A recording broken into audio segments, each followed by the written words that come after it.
સ્વામિનારાયણ મિત્રો, કેમ છો બધા? આજે શનિવાર છે એટલે આપણે સવારમાં ઉઠી અને જીમમાં પહોંચી ગયા. જીમમાં આવી અને આપણે આજે એપ્સ અને કાર્ડિયો એક્સરસાઇઝ કરવાની હતી એટલે આપણે હેંગિંગ લેગ રેઝિસથી વર્કઆઉટની શરૂઆત કરી.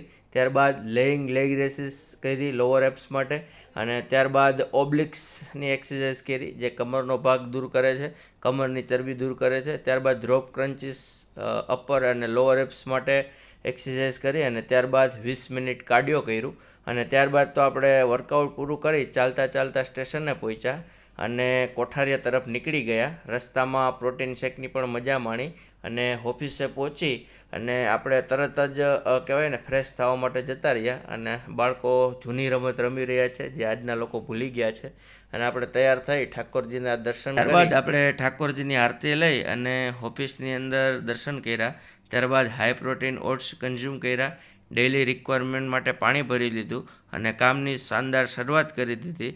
અને બપોરે આપણે જમી અને 2:30 વાગે હું સારંગપુર જવા માટે નીકળી ગયો. અને રસ્તામાં ટ્રેન પકડવા માટે રિક્ષા ન મળી એટલે આપણે થોડાક એક્સ્ટ્રા કેલરી બર્ન કરી અને સ્ટેપ કમ્પ્લીટ કર્યા. ત્યારબાદ ઘરે આવી અને તૈયાર થઈ ગયો અને બેગ પેક કરી લીધા બધા. ત્યારબાદ થોડોક ટાઈમ હતો એટલે હેલ્ધી સ્નેક કમ્પ્લીટ કર્યું અને ત્યારબાદ 7 વાગે સારંગપુર જવા માટે નીકળી ગયા. રસ્તામાં મ્યુઝિકની મજા માણી.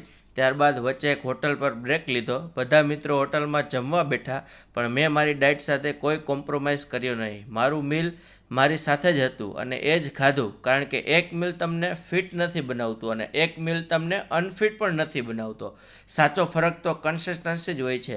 પછી તો બાયસેપનું પંપ જોઈ અને ખ્યાલ આવ્યો કે આપણી મહેનત આપણને રંગ લઈ આવે છે. અને ત્યારબાદ જમી અને અમારા હાર્દિકભાઈએ સરસ રીતે 11 વાગે સારંગપુર પહોંચાડી દીધા. અને ત્યાં પહોંચી અને પ્રાગજી મોલમાં ઉતારો લઈ લીધો.